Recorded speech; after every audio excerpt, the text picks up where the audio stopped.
Good morning, everyone, and welcome to another TMA virtual conversation with the candidates who will be on the ballot in the November general election. My name is Rich Carter. I'm TMA's government affairs consultant, and I'll be the moderator for today's briefing. I'm joined today by TMA news editor Fran Eaton, and our special guest today is Orland Park Mayor Keith Pekau, who bested 5 candidates in the Republican primary for the 6th congressional district and will face incumbent Democratic Congressman Sean Casten in the November 8th general election. Good morning, Fran and Mayor Pekau. Good morning. With hundreds of county, state, and federal candidates on the ballot in Northern Illinois in November, TMA members and their employees are in a great position to help decide who will represent them in Springfield and Washington, D.C. going forward. Knowing what's at stake, TMA reached out to the candidates for the 6th congressional district and requested their participation in individual virtual briefings with TMA members. Congressman Casten has not yet responded. Today is the 4th briefing, and more are scheduled in the weeks leading up to the November 8th election. We're going to spend the next half hour having a conversation with the mayor to learn his background, why he's running for Congress, and how he can help TMA members thrive and create good-paying jobs for the people of Northern Illinois. Now, I'll turn it over to TMA news editor Fran Eaton, who will introduce our special guest, give him a few minutes to tell us why he's running for Congress, and ask him the first few questions. At the end of the program, TMA members will have an opportunity to ask written questions of the mayor by typing them into the Q&A tab on the Zoom control panel. Fran, the floor is yours. Thanks so much. And good morning, everyone. This is exciting to be able to introduce you to these wonderful people that have stepped forward to put their names on the ballot in the 2022 election. Today, we're talking with Keith Pekau, and he is a decorated combat veteran and Air Force instructor, weapons system officer in the F-15E.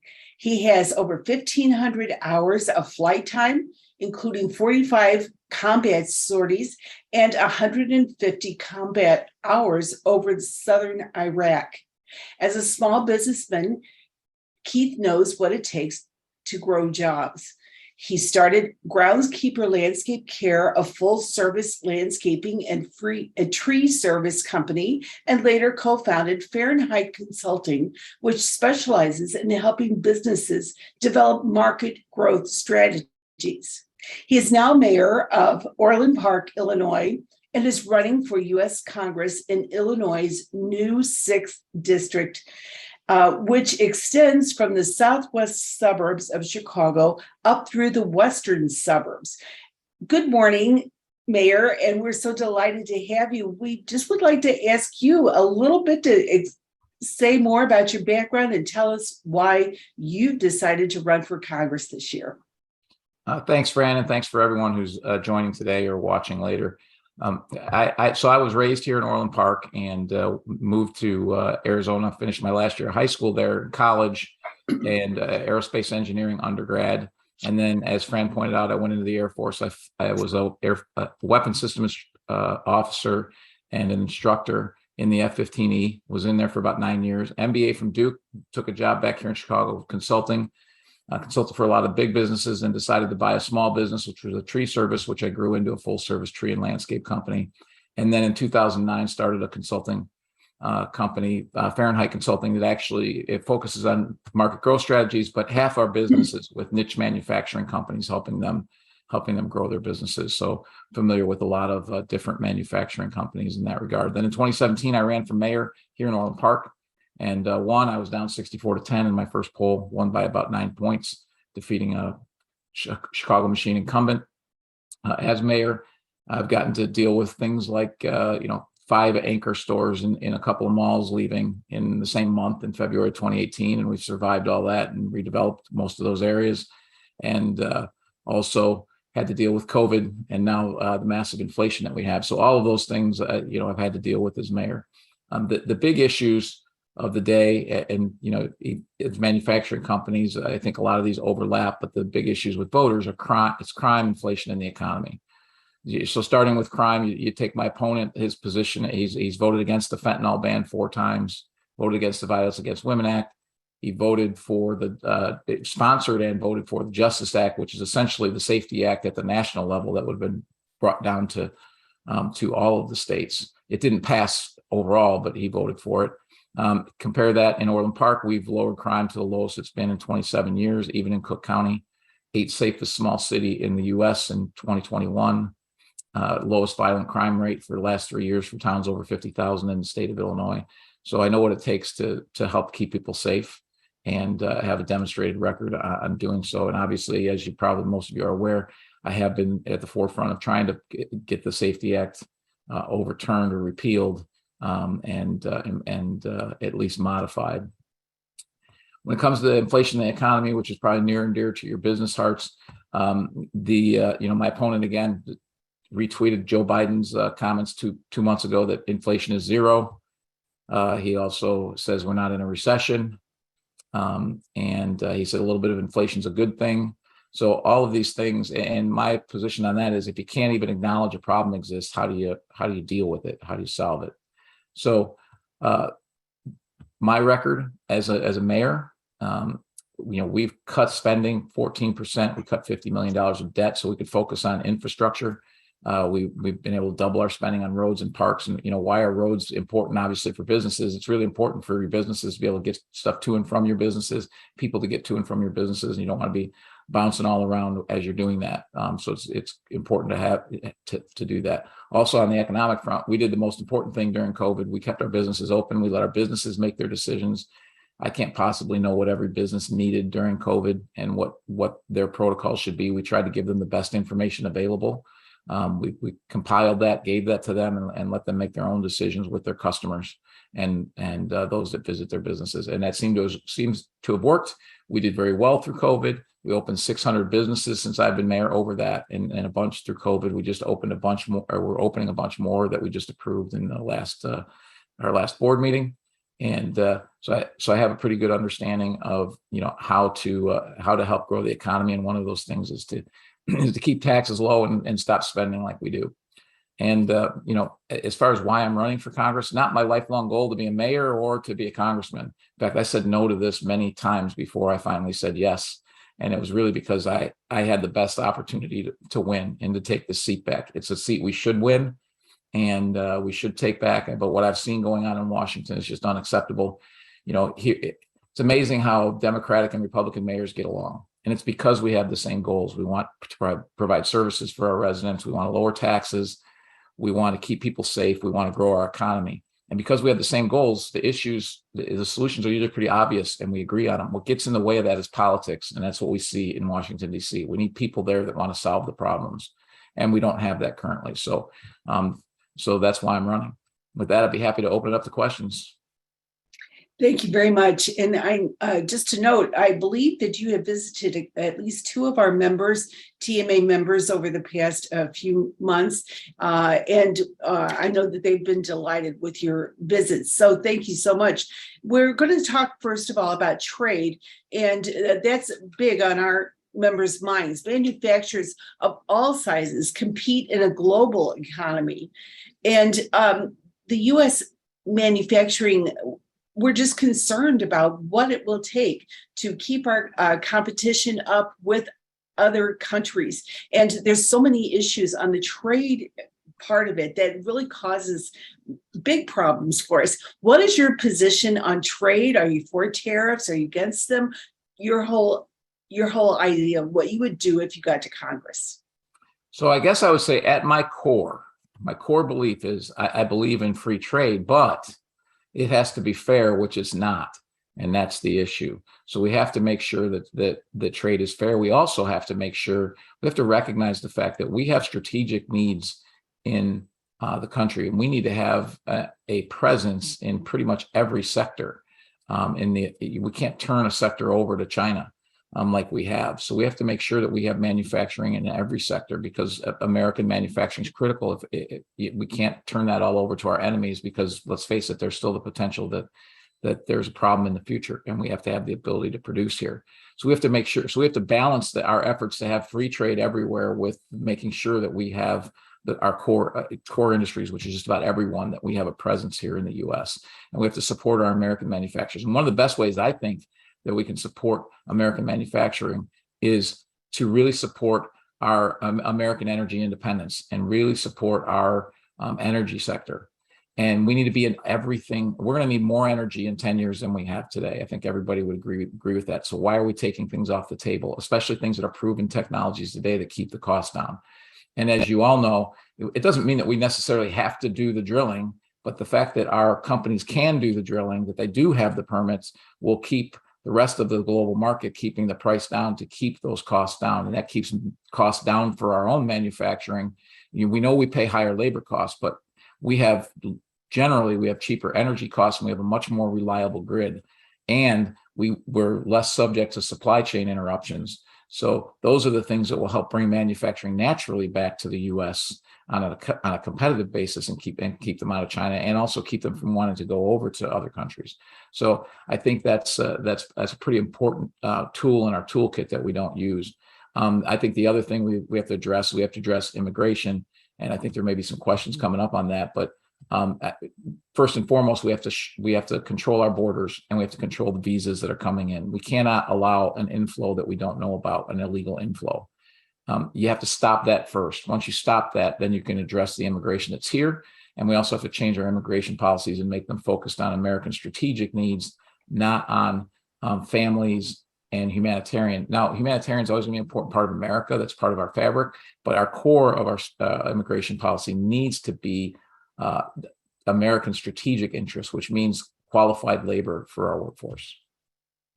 You touched on the issue of energy, and that is a big issue for our manufacturers. It's one of the highest demands they have, costs that they have. And I was just told yesterday that the therm, which is for natural gas, the cost is doubling now. With the people are to expect that in the bills that are coming out.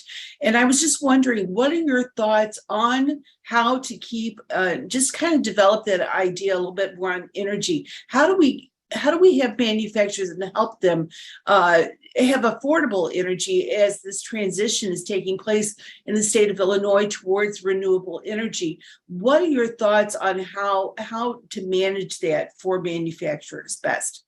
Well, first and foremost, we can't force a transition before we can do a transition. We need base load power to run. Manufacturing needs base load power to run. Not a single one of the renewable energies that is brought up can provide baseload power. So that what they are is they're all augmenting power. They're slight additions in this area or that area, but they can't provide baseload power.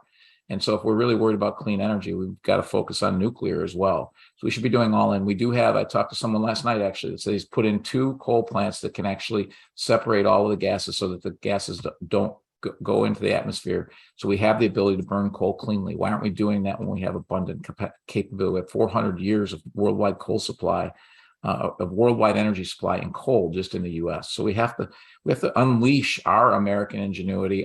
We burn all of these things, and we develop all of these different fossil fuels much cleaner than the rest of the world. So we need to be doing that. Keeping your costs down. I'm very familiar with those costs. Okay, we raised our cost for energy in the village's budget by $300,000 or so this year to handle those additional costs.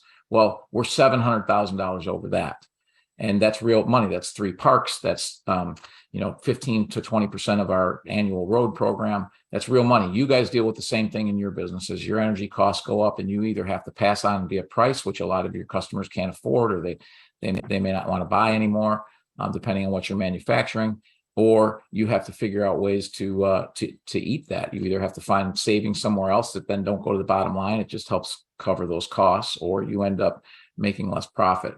So we need to keep energy costs down. It's probably the biggest driver of our inflation right now is our costs of transporting goods, whether it's diesel or for trains and trucks or gasoline. Those are the biggest costs. But then, as you pointed out, we also have natural gas costs. And my opponent has said he wants natural gas gone. Think about that. In our district, 98% of homeowners or more get their gas via natural gas. They're going to switch over their entire house to radiant heat, which, oh, by the way, has to be vented. They might not even be able to vent it with the current construction practices that they have. So think of that particular cost. But think about the cost of your business. If you have a shop or manufacturing floor, more than likely you're using forced air, natural gas. And if you have to go to electric, what the cost of that would be to your business. and how long it would take to transition that over. So it's just not feasible. So we need to be doing everything, as I said before, when it comes to energy. We need to be focusing on our fossil fuels. We need to continue to do the renewable energies. Personally, I think the way we're doing renewable energy is all wrong. We're handing out subsidies for potentially unproven technologies, or like with electric cars, we're giving subsidies to people who are wealthy from people who make 40 grand or 50 grand a year that are paying those taxes. Doesn't make any sense. We have early adopters for certain technology like electric cars. They're going to buy them anyways because it's cool. It's like the people who buy a $4,000 TV. We all know people who do that. I'm not one of those people. I think most of us wait till our TVs break and we go buy one that's a year ago's technology for $1,000. That's what we do, most people. But there are early adopters, and that's how the new TVs get on the market. So it's the same thing with technology. It's the same thing with technology. And what I really think in the U.S. is, I used to be chairman of Vets for Energy, and we used to lobby energy security as national security. And what I really think we need to do at the U.S. level is we need to look at things strategically. Most of these technologies that we talk about, we have strategic needs within our military or within NASA that require these things to be developed, whether it's a flight to the moon or orbiting the U.S. or satellite technology, or if you think of a base in Afghanistan where we're bringing diesel fuel to that base, okay, that puts our troops at risk, puts our supply chain at risk. We can do stackable fuel cells at that base, we can actually power the whole base with stackable fuel cells. Same thing with the lights that are on the exterior. You can use a generator to run that and fill it up with fuel and put someone on the fence line where they can get shot. Or you can do some kind of solar with batteries that powers that, so you don't have that issue, right? So those are strategic needs that kind of transcend dollars. So from an American strategy perspective, we might be willing to pay a little bit more if it's not economic because it saves troops' lives. And then once we develop that technology, then those companies should be allowed to bring that technology into the marketplace, and when it's more economical to do that, and when the marketplace will accept it, and then bring things into the market. I think it's a much better way of doing things than, say, like we did in 2009, 2010, give a half a billion dollars to Solyndra, only to watch 250 million of it being funneled back into political races, and it doesn't actually generate a product. That's a waste of taxpayer dollars.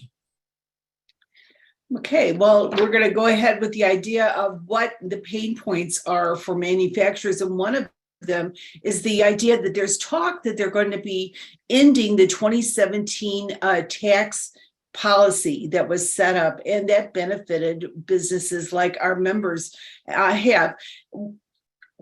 What do you think about redoing that whole business tax rates and the program that was set up? There's talk of ending it. There's talk of making it permanent. What are your thoughts on that? So I think that in general, taxes are too high. They're too high on everybody, which is why when we lower taxes, we see an increase in revenue because the taxes are too high. They're stifling economic activity. So we definitely do not need to repeal that. We should be making that permanent, but we need to look at our tax structure in general, make it a much simpler, and also reduce the tax load on everybody. That's what we need to do. And specifically my opponent, so I know this because I've talked to the NFIB and to the Chamber of Commerce, and he has like a less than 20% rating with either one of them.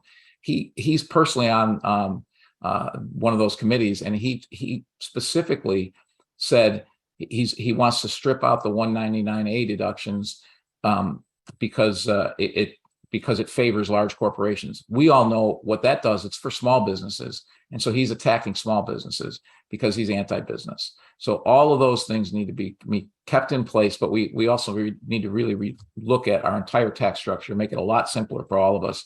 I know if the accountants and attorneys were on the call, they probably wouldn't like that, but I think most businesses would. So then the fourth and the last question, the fourth pain point that we're going to talk about for our members is workforce. And we are just struggling to have skilled workforce. And there's just, the answers are not there.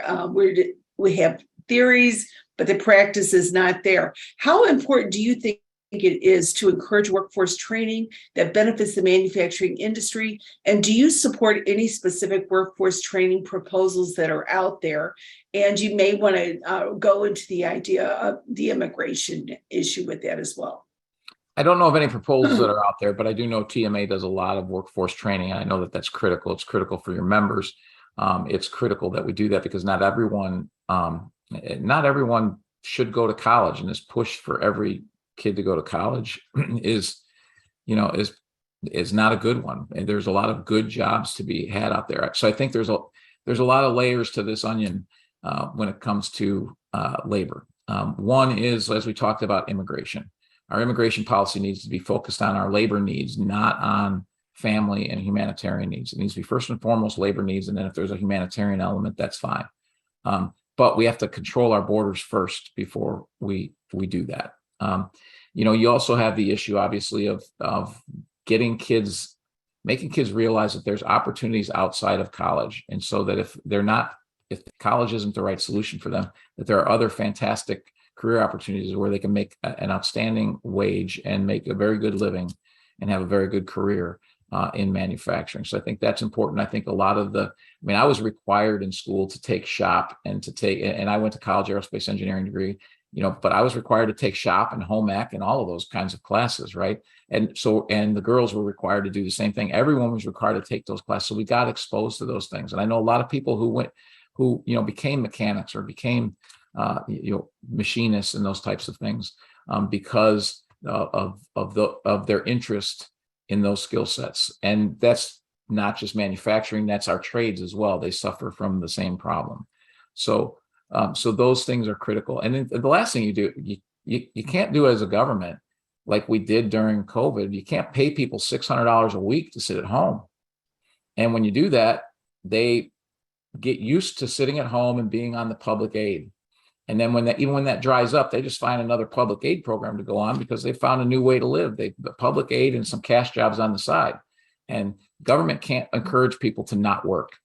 We have to encourage people to produce in order to live. And oh, by the way, let's face it, most of us would realize that those people are just existing. They're not thriving or living the great American dream. They're just existing. That government programs never make you wealthy, never increase your standing. So we have to encourage people to get into the workforce. I think people take pride in what they do. And once more people, if they don't have those options to take benefits for nothing from the government, then there's going to be more people that want to work. And not all of those people will be good workers, but a lot of them will be. Thanks so much for all your thought and time. I'm going to turn it back over to Rich for questions from the TMA audience. Thank you so much. Thanks, Fran and Mayor Pekau. Now it's time for questions and answers from TMA members. So for those of you on your computers, or if you're using the mobile app, you can type your question and submit it through the Q&A tab on the Zoom control panel. I'll read the questions and ask the mayor to answer them. In the meantime, I'll ask the mayor the first question pre-submitted by a TMA member. The question is, on the November ballot, voters will again be asked whether or not to amend the Constitution. This amendment, known as Amendment 1 or the Workers' Rights Amendment, would establish a constitutional right for employees to collectively bargain and would effectively ban right-to-work laws in Illinois. How will you be voting on the ballot question, and why have you chosen to vote that way? Mayor? I'll be voting no. We already have the most unionized workforce in Illinois and the most anti-business climate, and this will just make it worse. I would predict that if this happens, we'll see 20 to 25% of our economy leave in the next 10 years over this. I will tell you also that from a mayor's perspective, this entire bill is designed to push power to SEIU and other government unions, and it's not going to be helpful for trade unions. So the trade union workers that thinks it's going to be helpful for them, it won't be. And for those union workers as well, when you see the economy shrink, there's going to be less jobs for you and for your trade workers. So I think it's a very bad bill, and it's ill-conceived, and it's going to drive Illinois even deeper into a hole. Thanks, Mayor. Again, if you'd like to ask a question, please type your question on the Q&A tab on the Zoom control panel. We do have another question submitted from a TMA member, and the question is, independent contractors are under attack by certain state legislatures and in Washington through the Protecting the Right to Organize Act, plus the Biden administration's recent proposed rule change to reclassify independent contractors as, quote, employees, end quote, in order to bring them into unions. What protections would you support in Congress to enable businesses to use 1099 workers and protect independent contractors who would have no desire to be converted to W-2 employment or forced to join a labor union? Mayor? So in my consulting business right now, that's primarily we have 1099 workers because our work ebbs and flows in their contractual basis. So I'm very familiar with the problem, and just like Amendment 1, I would be against those changes. Here's my personal belief is if people want to join a union, they should be allowed to. If people want to work without joining a union, they shouldn't be forced to. We are America. People have their own choices, and that doesn't change because it's a union that they suddenly get to change what the Constitution is. So that, kind of at my core, that's what I believe on all of these issues. Thanks, Mayor. Again, if you'd like to ask a question, please type your question in the Q&A tab on the Zoom control panel. We do have another question submitted from a TMA member. The question is, other than hiring, one of the key challenges manufacturers face today is getting access to the materials we need to manufacture our products. Is there anything Congress can do to ease the supply chain disruptions that are impacting us? Mayor? I think, one, you can have, you can stop these massive, giveaway programs and also stop closing businesses. I mean, we saw that throughout, and I don't know if it's Congress so much as the states, but when you close businesses like we did and stop them from operating, well, that disrupts the supply chain. And it may not even be a business that's directly related to yours. It could be a restaurant, but your supplier supplies that restaurant and it's 30% of their business. And now they have to start shutting down their business and shutting down workers and everything else. Now the restaurants come back online. Now they need to bring those people back online, and it disrupts your business because now they have to supply both of you. So I think first and foremost, we need to allow our businesses to operate. That's probably the most important thing we can do. And the second thing, we talked about it earlier, is that we need to have a presence the U.S. needs to have a presence in all of these different industries, and we can't allow unfair trade practices in other countries to undermine that just so that we cannot get supply. So I think those are a couple things that Congress can make sure doesn't happen. Great, thanks, Mayor. We do have another question. This is about immigration. It says, with the southern border crisis and migrants being bused into Chicago from the Texas border, from the city of El Paso and Texas Governor Abbott's Operation Lone Star, as a mayor, has your village received some of these migrants? And do you agree with the Biden administration's Homeland Security change last week to return unsponsored migrants from Venezuela to Mexico to reduce the number of migrant crossings at the southern border? Mayor? So I'm not familiar with what Biden did last week, but his policies in general have been absolutely horrible. We need to make sure that our border is shut down so that people cannot come across illegally. And think about, we're having to deal with a couple of busloads of migrants here in Illinois. Think about what El Paso is dealing with. Think about what Texas is dealing with. Think about what Arizona is dealing with. So we need to control, as I said before, the inflow of people coming, and we need to put a stop to it. Relative to none have come to my town that I'm aware of. Although I do know Governor Pritzker sent out an appeal to all towns to take asylum seekers, they call them, into their towns. So he put out that appeal to all towns. So that much I know. But Orland Park will not do that. But if they show up into one of our hotels, as I have said, we will address the issue. One thing we won't do is we won't do what Lori Lightfoot did and treat them like chattel and immediately put them on a bus and send them somewhere else. We'll deal with the problem, because at the end of the day, while they may be migrants, we may not want them. They may have came here illegally. They're still human beings, and we need to treat them as such until we can figure out how to get them back to their homes. Great, thanks, Mayor.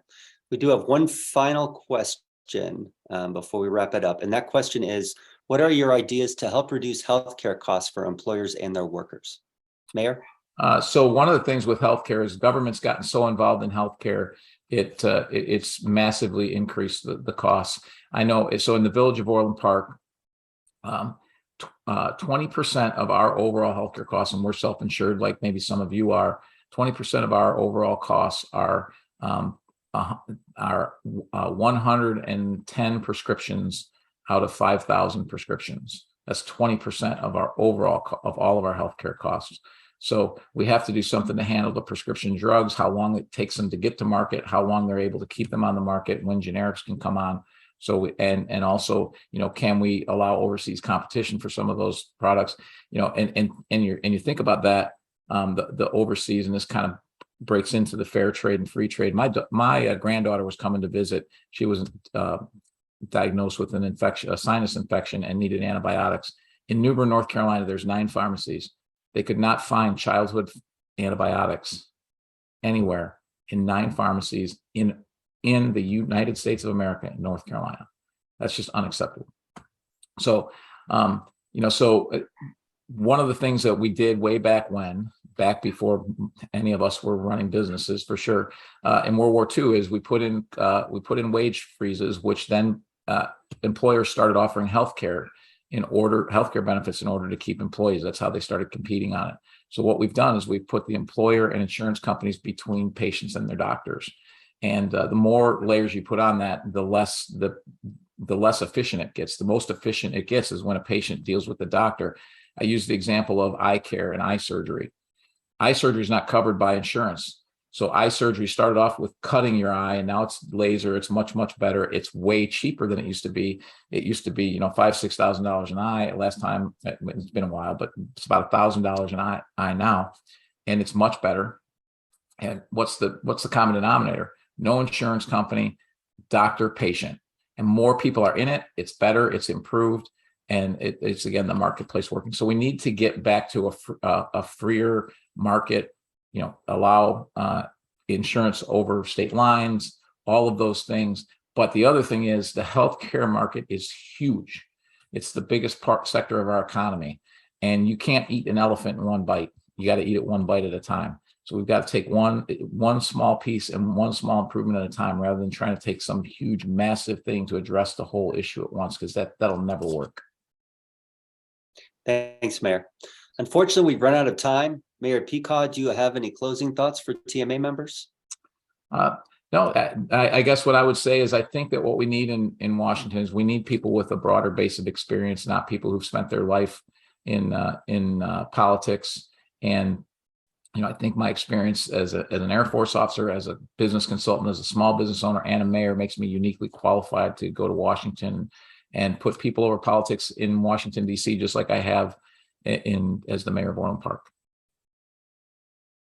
Thanks, Mayor. That'll do it for today's virtual conversation. I want to thank Orland Park Mayor Keith Pekau for joining us today, along with TMA News Editor Fran Eaton for leading a wonderful discussion. And of course, we want to thank all of our TMA members who took the time out of their day to join us and become more educated on the candidates who will be on the November ballot. Thanks, everyone, and have a great day. Goodbye. Mayor. Bye-bye. Bye.